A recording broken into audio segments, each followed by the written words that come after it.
Do you and your partner regularly spend time apart from each other? Or are you now being faced with having to potentially spend time apart together? Is your relationship already a bit rocky? Are you having difficulty with connection and intimacy in your relationship? And now the thought of more time apart, or this new phase where you're having to spend time apart together, is making you worried. It's getting you concerned that it's going to have an even bigger impact on your relationship.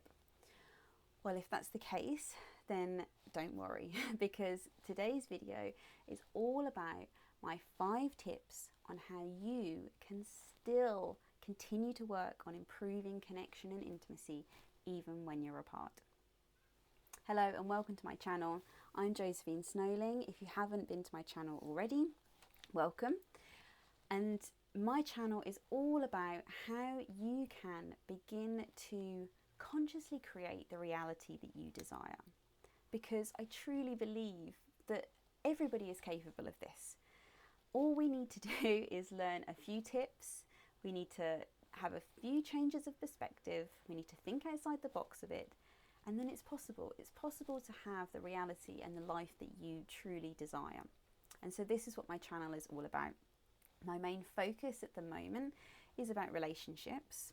But my channel is going to be covering, everything that life throws up, really.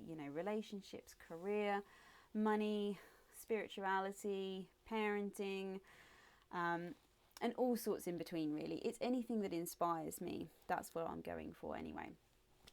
And so I'm talking a lot about relationships at the moment because 3 years ago, me and my husband were on the verge of divorce. Our relationship had really got to the point where we either had to do something or it was going to break. We were at quite a crucial point in our relationship. And ultimately, I committed to the fact that I was going to consciously change how my relationship was. If I was going to walk away from it, I wanted to know that I was walking away from it because it was the right thing to do. Because we were 2 different people, because we wanted 2 different things. But I didn't want to be walking away from it simply because we had lost our focus on it. We had lost our commitment to each other.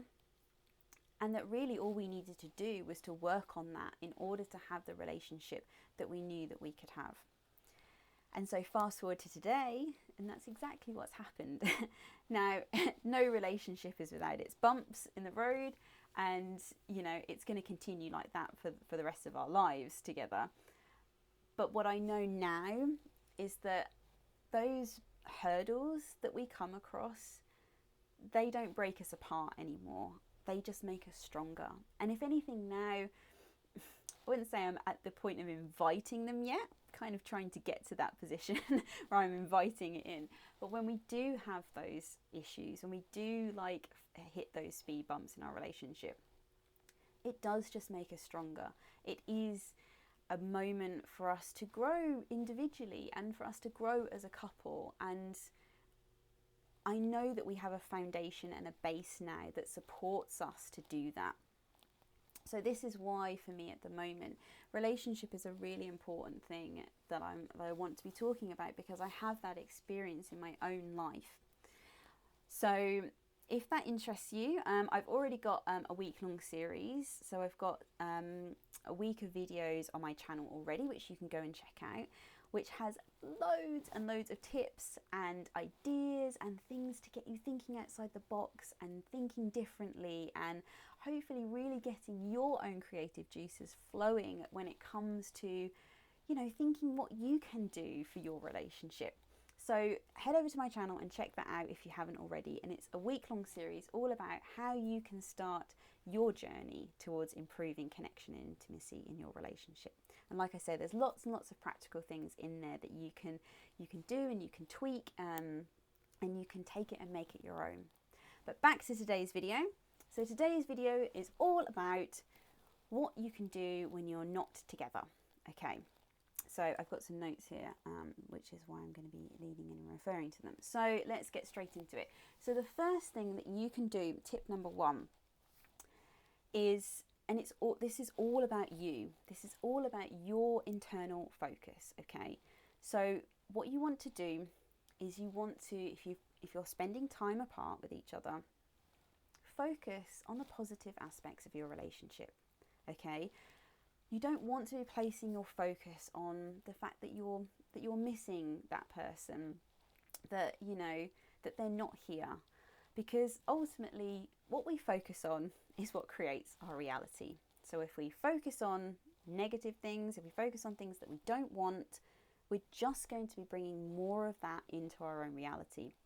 So we just want to shift the needle to the other side, and we want to focus on the things that we do want, which I know can be very difficult if you're in a situation where you are missing somebody, or you're worried that this time apart is having an impact on your relationship. But spend some time, use this as a really nice, fun, enjoyable practice, okay? If you are apart, take one evening and just sit down and kind of get yourself in this love bubble and think about all the times that you've spent together. Instead of thinking about, oh, they're not here and I'm missing them and what are they doing and, all of this kind of thing. Think about all the stuff that you do love about your relationship, that you love about that person. So think about, if you got married, think about that special time, or if you had children, or if you had an amazing trip together, or an experience that you did, whatever it is that filled up your heart with that, that other person. Think about it and really try and get into the feeling of it, okay? So don't just bring the memories back into your mind. Really try and get into that moment, imagine you're back there, and it doesn't have to be something from a long time ago. It might be you spent some, really amazing connected time together, only a few days ago or a week ago. But try and step yourself back into that place of really feeling it. How did you feel when you were in that moment with each other? Really try and step into those emotions, because that's what we want to focus on. We want to focus on getting into the vibration of those emotions, because that's what's going to bring us more of that, basically. Okay, so that's tip number 1. Keep your focus on your relationship and on your partner in a positive way, okay? Tip number 2, plan together. So you might not be able to actually be together right now, but you can still plan of when you're going to be together. So one of the big tips that I share from the week-long series that I did is all around creating time. This is such a massive thing that I recommend if you are in a position where your relationship is struggling, because quite often what you'll find is that the big reason why it's struggling is because you've lost your kind of commitment to each other. When you first got together, you spent every moment you possibly could together, and that's probably why your relationship thrived. Now, I know other things in life happen and you can't necessarily go back to that honeymoon period of, literally spending every waking minute together, and you probably don't want to do that. But what you did have is you were committed to each other. And so my big tip that I share on the week-long series is around creating a dedicated day and time every week together and sticking to it and showing up for it like you would a job, And so if you're following that technique, if you're doing that, then my advice is, if you've had to miss that, because sometimes that does happen, sometimes life does just get in the way, as long as you're making sure that commitment is 90% of the time, then plan for your next date, plan for your next piece of time together and look forward to that, So you might be missing each other, but what can you look forward to, or maybe it'll be when you next see your partner, say they're away for a week, and, are you going to do something special when they come back? And really get into that space around, again, it's about focusing on, the positive aspects of that person being away, really. What could you plan to do together? And sometimes, so it might not be that your partner has actually gone away. It might be that you're, say you've both got really heavy work commitments for a week, and you just, you really are just too tired to have that time together. But you're still in the same house. try and use, so I'm kind of like going into tip number 3 here. So let's merge the two. So this is kind of tip number 3 as well. So when you do have that time together, make sure that that time that you do have, if it's like little pockets of like 5-10 minutes, make sure that that time is not spent talking about work, the kids, things in the house, you know, the general kind of, you know, that chit chat, stuff that's not really that important. You know, if you want to talk about that stuff, or if there's important things that you want to talk about, your work or your parenting, you know, maybe try and set time aside to talk about that. But when you do have those moments together, talk about your relationship, talk about each other, you know, and as part of that, you can talk about planning. You can talk about, what do you want to do next time, like we have time together? You know, what did you really enjoy from the last time that we spent together? Use that as the basis for your conversation. Use it to flirt. Use it to have fun. You know, anything that kind of is helping to bolster that connection and that intimacy, okay? And I know a lot of these things, you know, we get out of the habit of it. I'm sure everybody did this to begin with in their relationship, because if not, you probably wouldn't have got together. And so all it is about, it's just rebuilding those habits. And I know it can, the worst thing, like, and I feel this very much as well, like, it can feel so clunky in the beginning. It can feel really forced. Like, I remember, like, I still do it sometimes. Like, I say to myself, like, flirt with my husband. And that sounds so robotic and unromantic and really horrible in my head. But I know if I don't, because I had got so out of the habit of it when my focus was, you know, on raising my children, that I have to kind of remind myself in my own head to do those things. But what I can tell you, and I can promise you, is once you start to do these things, you don't have to keep reminding yourself. You do just automatically do it. So it's like with, you know, setting specific time aside for each other. You know, me and my husband, it's a thing we do now. We used to have a very specific time and day every week that we committed to, because in the beginning we needed that. We needed that structure to commit to it. But now we know that if we can't make it on that day, that we will sit down and we will reschedule it. We're so in that habit of doing it now that it doesn't feel robotic anymore. It does feel natural. It does feel like flow. And it's the same with all of these other things, okay? So if you do try some of these techniques and it feels really clunky and really, you know, really structured and, you know, sort of solid in that sense, don't worry, okay? It will slowly start to become, you know, routine. You will just do it naturally, okay? It's just like going to the gym, isn't it? You know, or starting exercise or something like that. You know, to begin with, you know, you have to force yourself to do it a little bit, but you know that you're forcing yourself because there's a bigger outcome. There's a bigger outcome that you know you're getting from it, okay? So stick with it. So if you've got pockets of time together, or if you are away, text each other or have a phone call. And again, cut off all of that other chat. You know, you can update each other on how the kids are, like when they get back. You know, you can update each other on work when they get back, unless of course it's something serious. But try and keep all of that to a real minimum, or set yourself like, right, we've got 5 minutes, we're just gonna get all that stuff out, you know, here are the like updates, and now let's go back to focusing on us. Let's go back to focusing on us as a couple, on our relationship, okay?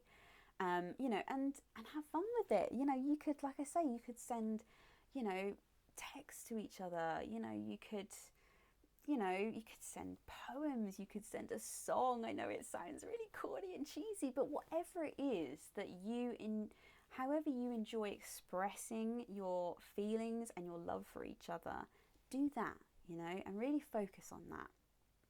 Okay, so that was kind of number 2 and number 3 there. And then number 4. So this is a really interesting one that I'm starting to really sort of enjoy now, is absence does make the heart grow fonder. There's a reason why there's a saying for it. And it does. But I think what happens is, if you don't approach it consciously, like anything else, then it can feel horrible.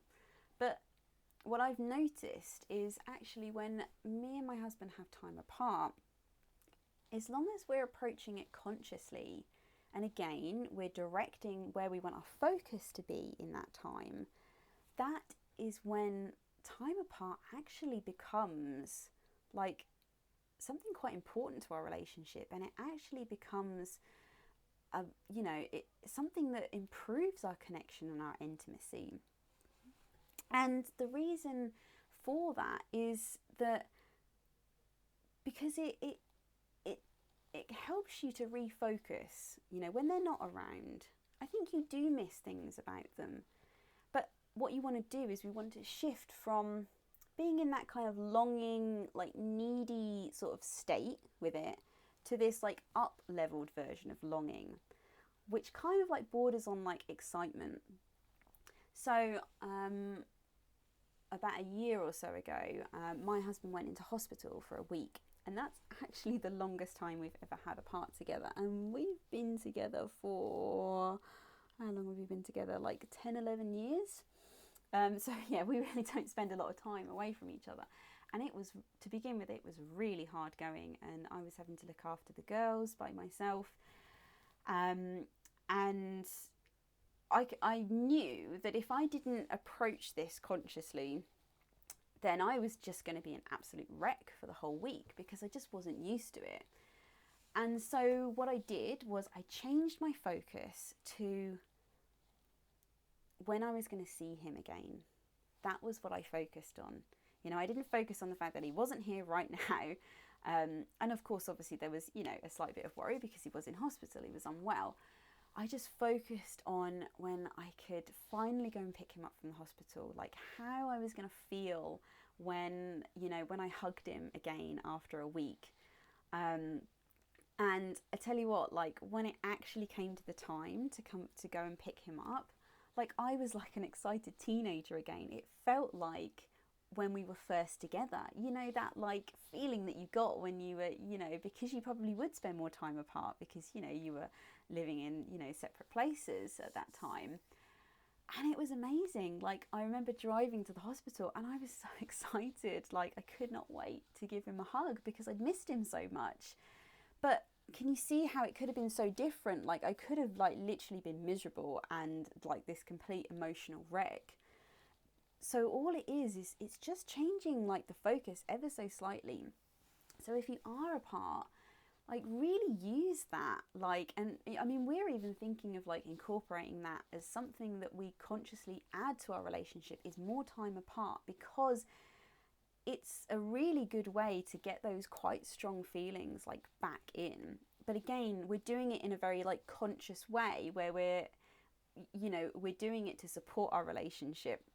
We're deciding how to add that into our relationship, not just letting reality sort of dictate it to us.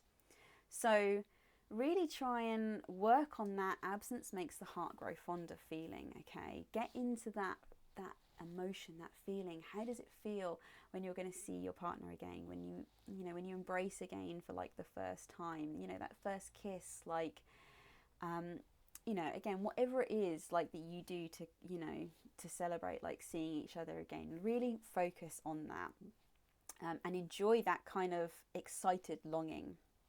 And so the last tip number 5, is when you do eventually see each other again, make it special. Even if you've only had like a week away from each other, tell each other how you feel. Tell each other that you've missed each other and how you felt. And, really share that with one another.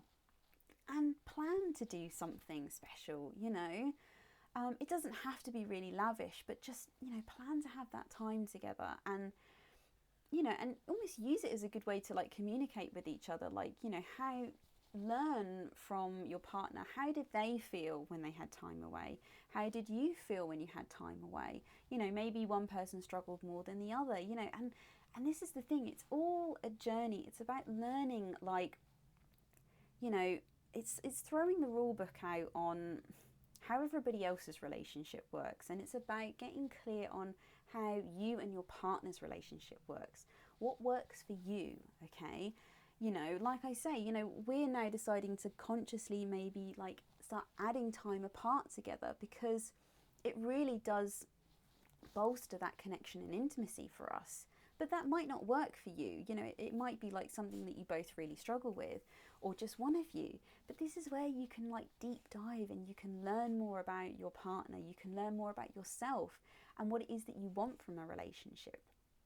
Okay, so that was my 5 tips. I really hope that you can take something from this, and I hope that it kind of just gives you a bit more confidence and a bit more direction of where you can take yourself mentally when you do have to spend time apart from each other as a couple. As always, I love to hear anybody's takeaways from these videos, even if just a couple of words was enough to get your creative juices flowing and get you thinking outside the box and changing your perspective, and just getting you excited for all the different things that you can do to improve your reality and create the reality you desire, to consciously create it, because this is what it's all about on this channel. Okay, so please drop any comments below with anything that you've found useful, and if you like the video, then you know the YouTube spiel. Give me a like, and if you want more of this, if you want to be notified, hit subscribe and the notification bell, and I will see you in the next video. Take care.